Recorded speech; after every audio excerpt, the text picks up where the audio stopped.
Ne deyirsən? Ben dedeceğim. Allah'ım olsun gelirim tutarım seni. Kapı da örtülüdür. Yok.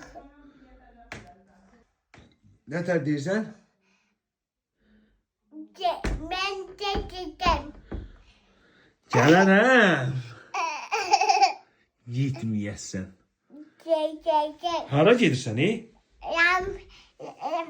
Ramiz babacığım. Xeyirdi mi? Nə var orada? Orada yatarım. Niyə? Burada yata bilmirsən yerində. Ah, anam değil. Nə deyir?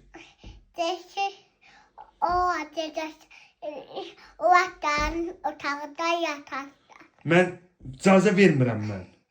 Dedeceğim. İcazə vermirəm mən. Dedeceğim. Ha, icazə vermirəm mən. Ben dedeceğim. Dilinə bax, hələ dilinə. Bu nə sifətdir az? Min gidəcəm. Ben dedeceğim. Sən başına. Ben dedeceğim.